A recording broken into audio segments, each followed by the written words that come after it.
Hello everyone, welcome back to my channel. अगर आप मेरे चैनल पे नए हैं तो चैनल को सब्सक्राइब कर दीजिए।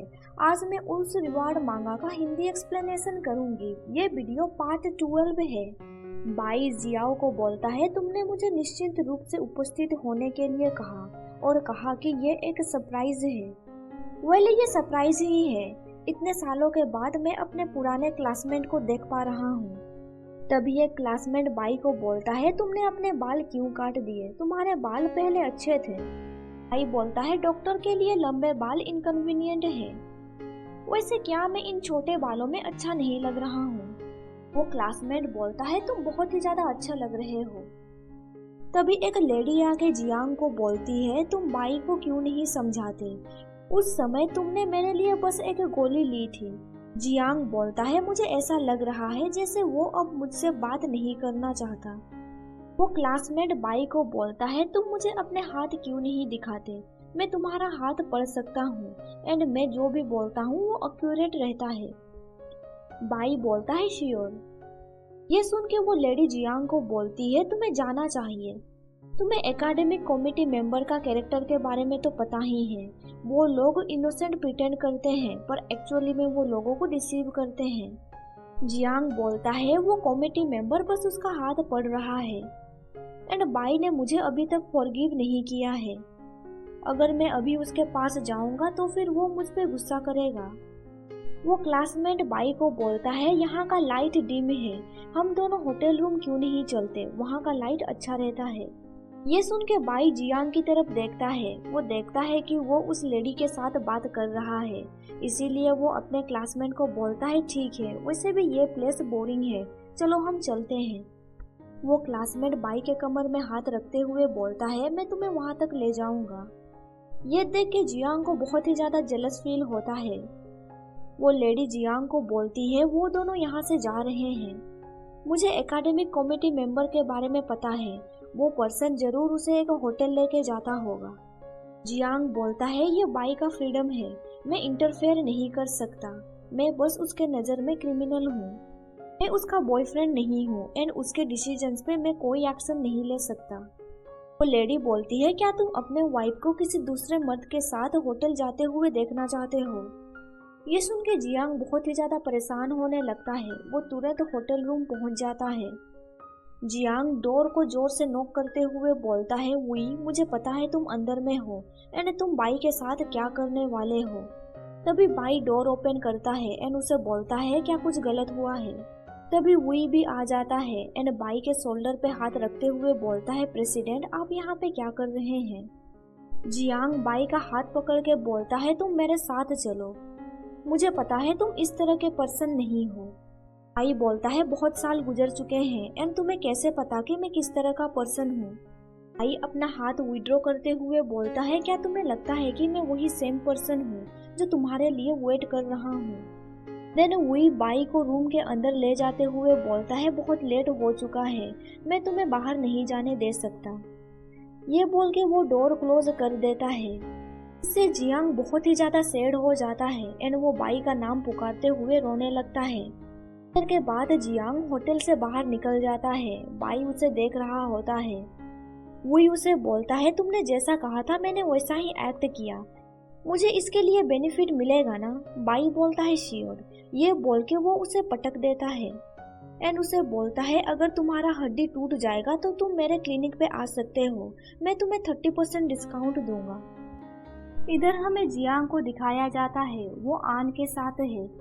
जियांग बोलता है, मुझे जाने से मत रोको। आन बोलता है, इतना ड्रिंक करने के बाद तुम आखिर कहाँ जाने की सोच रहे हो? जियांग नशे की हालत में रोड में चलने लगता है। तभी एक कार से टक्कर होते होते वो बच जाता है। वो कार उसके सामने ब्रेक मार के रुक जाता है। आन उसे बोलता है, तुम्हें प्रॉब्लम खड़ी नहीं करना चाहिए, मैं तुम्हें घर लेके चलता हूँ। जियांग बोलता है, ठीक है। देन वो रोते हुए बोलता है, वो मेरे लिए अब वेट नहीं कर रहा है, अब वो मुझे चाहता भी नहीं है। ये सब बोल के वो रोड के बीच में ही रोने लगता है। फिर हमें लिन को दिखाया जाता है। वो ठीक से सो नहीं पा रहा है। वो एक नाइटमेयर देख रहा होता है। यहाँ पे हमें बताया जाता है कि लिन जियाओ फैमिली के लिए एक आउटसाइडर की तरह है कि वो जियाओ की मोम के कोख से पैदा नहीं हुआ है। एंड इसके अलावा वो जब पैदा हुआ था उसके बॉडी में जेनेटिक डिफेक्ट्स भी थे, इसीलिए वो जियाओ फैमिली के लिए कुछ भी नहीं है। लोग उसे हमेशा ताना मारते हुए बोलते हैं, क्या तुम जियाओ के जैसे कंपनी में काम करना चाहते हो? क्या तुमने कभी खुद को देखा है? बिल्कुल अपनी माँ की तरह तुम्हें वास्तव में नहीं पता है कि क्या सबसे इम्पोर्टेंट है।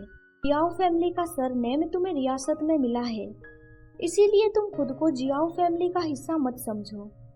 इसके बाद हम दिखाया जाता है यान लिन को बोलता है, मैं सच में एक उल्फ रैबिट हाइब्रिड हूँ। जियाओ जिस उल्फ को पसंद करता है वो मैं ही हूँ। लिन उसे बोलता है, मुझे पता है। ये सुन के यान हंसते हुए बोलता है, क्या तुम सच में मुझ पे भरोसा करते हो? लिन बोलता है, ऑफ कोर्स। लिन सोचने लगता है, अगर कोई पर्सन खुद को धोखा नहीं देता है तो वो दूसरों को कैसे धोखा दे सकता है। लिन उसके सर पे हाथ रखते हुए बोलता है, तुम्हारा थैंक यू, तुम्हारी वजह से मैं अब इस फैमिली में अकेला नहीं हूँ। यान बोलता है, मैं हमेशा तुम्हारे साथ रहूंगा। बाद में लिन को जेनेटिक टेस्ट रिपोर्ट से पता चलता है कि वो एक उल्फ टाइप ओमेगा है। रिपोर्ट देख के लिन सोचता है, आखिर ऐसा कैसे हो सकता है? यान सच में उल्फ रैबिट हाइब्रिड है, उसने झूठ नहीं कहा था। इस फैमिली में बस मैं ही इकलौता झूठा हूँ। देन वो सोचता है, नहीं मैं फेक हूँ एंड तुम्हें भी फेक होना पड़ेगा। मैं इनकम्प्लीट हूँ एंड मैं किसी के साथ कंप्लीट नहीं हो सकता। ये सब सपना देख के वो तुरंत रोते हुए जाग जाता है। तभी हान उसे बोलता है, क्या तुमने अगेन नाइटमेयर देखा? हान उसका आंसू पोंछते हुए बोलता है, आज यान जियाओ फैमिली में वापस जा रहा है, क्या तुम उससे मिलने जाओगे? लिन बोलता है, मैं इंटरेस्टेड नहीं हूँ, मुझे लग रहा है आज मुझे बेड में टाइम स्पेंड करना चाहिए। तुम इसके बारे में क्या सोच रहे हो? ये सुन के हान ब्लश करने लगता है। के बाद सीन शिफ्ट होता है सेन एंड चोचू पे। चोचू बोलता है, डैडी क्या हमें अंकल बाई की और जरूरत नहीं है? सेन बोलता है, ऐसा नहीं है, हम बस टेम्पररी के लिए दूसरे अंकल के घर में रहने जा रहे हैं। वो अंकल तुम्हें क्योर करने में मदद करेंगे। जब तुम पूरी तरीके से ठीक हो जाओगे हम वापस चले जाएंगे। चोचू पूछता है, क्या ये न्यू अंकल बाई की तरह हैंडसम है? ये सुन के सेन बोलता है, वो बस ओके है। वो दोनों जियाओ के घर पहुंच जाते हैं। जियाओ बोलता है, यान तुम्हारा स्वागत है। यान पूछता है, आखिर ये क्या है? जियाओ बोलता है, मैंने इस झूले को बनाया है, इस एज में ये सब चीजें परफेक्ट हैं। सेन सोचता है, जियाओ ने यान का ग्रेप को हटा के यहाँ पे झूला बना दिया है। वो सच में सोच रहा है कि यान वापस आ चुका है। जियाओ बोलता है, चोचू क्या तुम इसे ट्राई करना चाहते हो? ये सुन के चोचू घबराने लगता है एंड वो सेन को बोलता है, डैडी मैं वापस घर जाना चाहता हूँ। सेन जियाओ को बोलता है, इसके लिए मुझे माफ कर दो, अभी वो थोड़ा शाय महसूस कर रहा है। जियाओ बोलता है, मैं समझ सकता हूँ। इसके बाद हमें दिखाया जाता है चोचू झूले में बैठ के मजे ले रहा होता है। सेन उसे बोलता है, कुछ देर के बाद हमें डिनर भी करना है। चोचू बोलता है, मैं यहाँ पे कुछ देर और खेलना चाहता हूँ। सेन उसे बोलता है, मैं किचन रूम जा रहा हूँ ये पूछने के लिए कि डिनर कब तक तैयार हो जाएगा, तुम यहाँ पे तब तक खेलते रहो। सेन के जाने के बाद जियाओ पीछे से झूले को धक्का देता है। चोचू सोचने लगता है कि ये शायद उसके डैड सेन है, इसीलिए वो बोलता है, डैडी थोड़ा और ऊपर। इसीलिए जियाओ कुछ ज्यादा ही जोर से झूले को पुश करता है। चोचू पीछे पलट के देखता है कि ये उसके डैडी नहीं है, इसीलिए वो झूले से नीचे गिर जाता है। तभी जियाओ का बीस्ट फॉर्म एक्टिव हो जाता है। उसे देख के चोचू घबराने लगता है। जियाओ उसे बोलता है, तुम्हें डरने की जरूरत नहीं है, डैड को देखने दो तुम्हें कहाँ चोट लगा है। तभी सेन वहाँ पे आ जाता है। वो चोचू को हक करते हुए बोलता है, जियाओ तुम इससे दूर रहो। जियाओ बोलता है, मुझे माफ कर दो, मैं बहुत ही ज्यादा इमोशनल फील कर रहा था, इसीलिए मैं अपना बीस्ट फॉर्म को कंट्रोल नहीं कर पाया।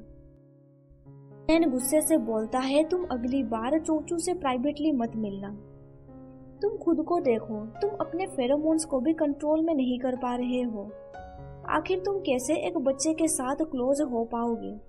जियाओ बोलता है, पर यान। ये सुन के सेन गुस्से से बोलता है, मुझे यान पुकारना बंद करो। फिर वो चोचू को वहाँ से ले जाने लगता है, पर जाने से पहले वो जियाओ को बोलता है, मैं यहाँ पे चोचू के लिए आया हूँ, ना कि तुम्हें फॉरगिव करने के लिए। मैं होप करता हूँ कि तुम ये समझ गए हो। डिनर करने के दौरान बटलर सेन को बोलता है, जियाओ अब वापस नहीं आने वाला है, इसीलिए आपको परेशान होने की जरूरत नहीं है। ये सुन के सेन ओके बोलता है। यहाँ पे चैप्टर खत्म हो जाता है। वीडियो पसंद आया तो लाइक कर दीजिए एंड आगे का स्टोरी जानने के लिए मेरे चैनल को सब्सक्राइब कर दीजिए और साथ ही बेल नोटिफिकेशन ऑन कर दीजिए। Thank you for watching my videos.